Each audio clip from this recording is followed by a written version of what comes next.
ሰላም ጤና ይስጥልን የተወደዳችሁና የተከበራችሁ የቻናላችን ተመልካቾች፣ ዛሬ ደግሞ ስለ አንድ ፊልም የማታውቁትን 10 አስደናቂ ነገሮችን እንነግራችኋለን። እሱ አንድ ሰው ነው። እሱ የማይሞት ይመስላል። እሱ ሲሱ ነው። እንደ አውሮፓውያን አቆጣጠር በ2022 የወጣው ይህ የፊንላንድ ፊልም በአንድ ሰውና በናዚ ሰራዊት መካከል ያለውን አረመኔያዊ ትግል በማሳየት ዓለምን አስደንቋል። ነገር ግን ከደም ከወርቅና ከፍንዳታ በስተጀርባ ብዙዎች የማያውቋቸው አስገራሚ እውነታዎች አሉ። እነሆ ስለ ሲሱ ፊልም 10 አስገራሚ እውነታዎች። አንደኛ፣ ሲሱ የሚለው ቃል ቀጥተኛ ትርጉም የለውም። የፊልሙ ርዕስ ሲሱ የፊንላንድ ቃል ሲሆን ወደ ሌላ ቋንቋ በቀጥታ መተርጎም አይቻልም። ቃሉ የሚያመለክተው የድፍረት፣ የጽናት፣ የተስፋ መቁረጥና ማንኛውንም ፈተና በብርታት የመጋፈጥም መንፈስ ነው። ፊልሙ በሙሉ የዚህን ቃል ትርጉም በተግባር ያሳያል።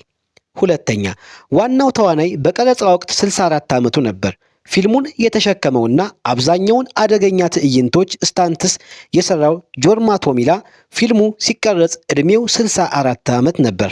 ይህ አካላዊ ብቃትን የሚጠይቅ ሚና በእንደዚህ አይነት ዕድሜ መሰራቱ የፊልሙን ሲሱ መንፈስ በእውነተኛ ሕይወት ላይ ያሳያል።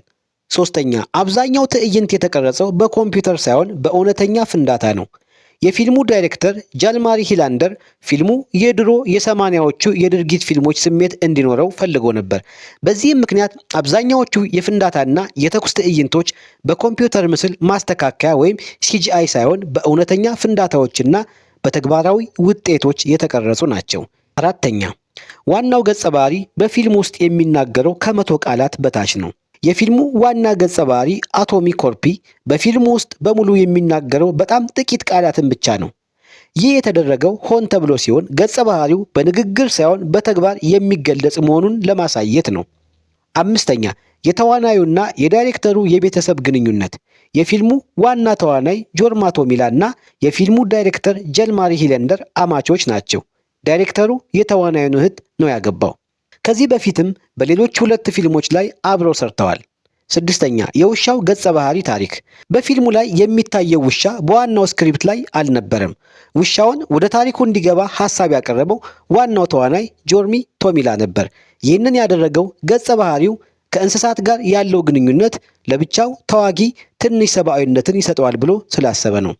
ሰባተኛ፣ ፊልሙ በእውነተኛ ታሪካዊ ክስተት ላይ የተመሰረተ ነው። ፊልሙ የተቀረጸው በሁለተኛው የዓለም ጦርነት ማብቂያ ላይ በነበረው የላፕላንድ ጦርነት ወቅት ነው።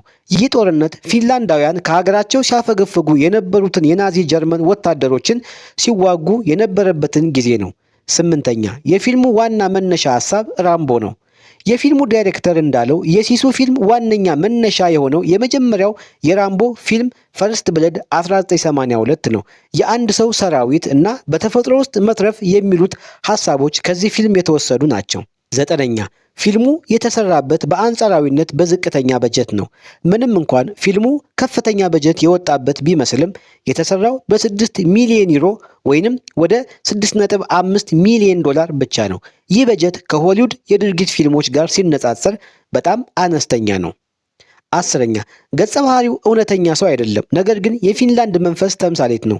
ምንም እንኳን ፊልሙ በእውነተኛ ታሪካዊ ወቅት ላይ ቢመሰረትም ዋናው ገጸ ባህሪ አቶሚ ኮርፒ እውነተኛ ሰው አይደለም። እሱ የፊንላንድ ሕዝብ በጦርነት ጊዜ ያሳየውን የሲሱ መንፈስና ጽናት ለመወከል የተፈጠረ ልቦለዳዊ ገጸ ባህሪ ነው። በአጠቃላይ ሲሱ ቀጥተኛ፣ ያልተወሳሰበና ጥሬ የድርጊት ፊልም ነው። ከሚታየው ጥቃት ባሻገር ግን ስለ አንድ ሕዝብ የማይበገር መንፈስና የሰው ልጅ የመትረፍ ፍላጎትን ምን ያህል ጠንካራ እንደሆነ የሚያሳይ ፊልም ነው።